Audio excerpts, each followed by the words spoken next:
will Ted Lasso shine a light on the evolution of women's soccer?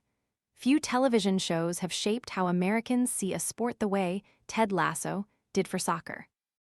The relentlessly optimistic former D2 football coach, football, not soccer, from Kansas City, hired to sabotage an English club by its owner's socialite ex-wife, somehow turned football soccer into a cultural phenomenon during the pandemic, introducing millions of viewers who had never watched a soccer game to rivalries, fandom, and rituals. It made them believe football is life. Advertisement, when the series ended 2 years ago with AFC Richmond earning promotion to the Premier League, it felt like a fitting conclusion, not only for Ted, but also for the audience. So why is everyone suddenly talking about GLP-1? It's the hormone that helps control cravings, blood sugar, and appetite. Basically, it tells your brain you're full. Most GLP-1 supplements out there are actually cinnamon or turmeric in a capsule, Which don't actually support GLP-1. Edavita GLP-1 is different. It's the first capsule with Akkermansia, a gut bacteria linked to GLP-1 release. Plus, berberine, green tea, grapeseed, hibiscus, and prebiotics to feed the good bacteria. Scan the QR code now or visit grabdeal.us/7 to explore the details. 3 seasons had delivered a reminder of why people fall in love with the beautiful game. Now the series returns with an even more ambitious challenge. Rather than taking audiences back to men's football, it turns its attention to the women's game. But unlike in 2020, when it helped introduce millions to soccer, the women's game no longer needs a television show to explain why it matters. The question is whether the series can capture women's soccer's evolution. As I was sending cancellation notes for my own wedding during the pandemic, I found myself becoming increasingly invested in Ted, played by Jason Sudeikis, Rebecca Welton, Hannah Waddingham, and AFC Richmond. By the final episode, I had become a pseudo-supporter of the imaginary club, embracing their underdog story. As a sports journalist, that's a rare feeling. I spend my career covering real clubs, not fictional ones, yet Ted Lasso managed to make soccer feel personal again. If it could do that to someone who already covered the sport, it's easy to understand why millions of newcomers found themselves watching the Premier League after the credits rolled 3 years later. When Ted Lasso premiered during the pandemic, a significant transformation was happening in the National Women's Soccer League, NWSL, in the U.S. The league awarded an expansion team to Los Angels. Angel City FC entered the competition, backed by a celebrity-filled ownership group led by veteran sports executive Julie Ueman, venture capitalist Cara Nortman, and actress Natalie Portman. The expansion fee was reported to be just $2 million.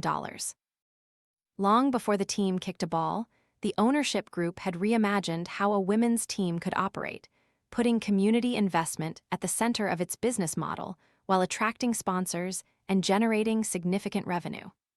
ACFC not only proved there was greater demand for women's professional soccer, but also that it was good business. That same year, in Kansas City, Angie and Chris Long made their own bet on women's soccer. Michelle Kang reset the market with her $35 million takeover of the Washington Spirit in 2022. Advertisement, then, the Longs raised the stakes again, doubling down on their investment within 4 years by building the world's first purpose-built women's soccer stadium for Kansas City Current, which eventually became the inspiration for the 4th season of Ted Lasso.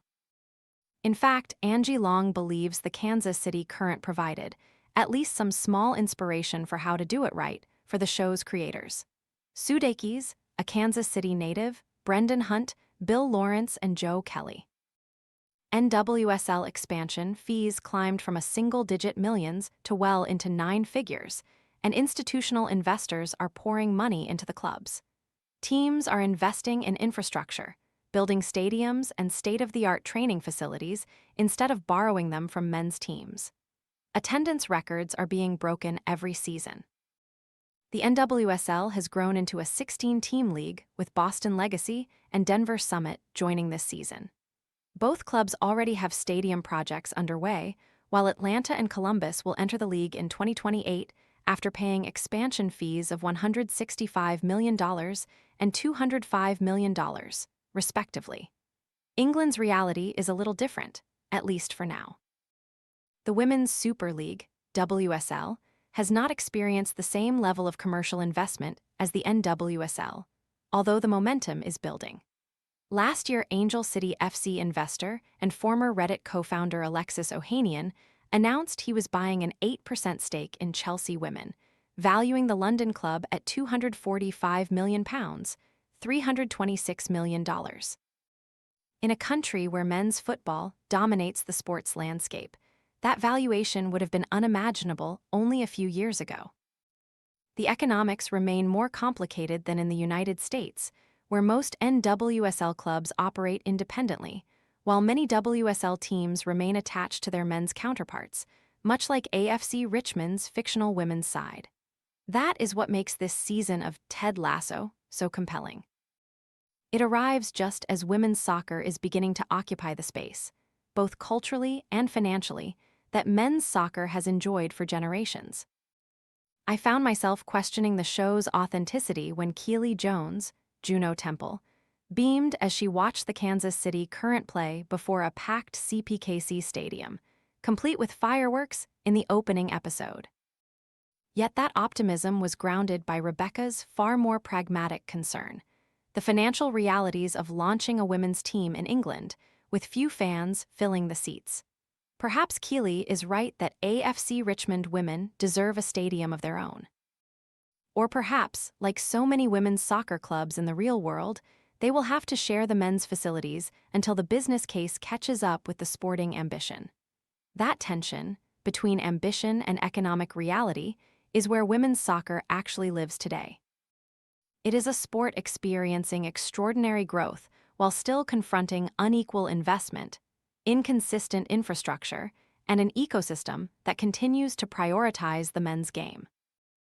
Advertisement, if Ted Lasso, embraces that complexity rather than smoothing it away, it has an opportunity to do for women's soccer what the original series did for the men's game: introduce millions of viewers to a world they may never have explored while honestly reflecting the barriers that still remain.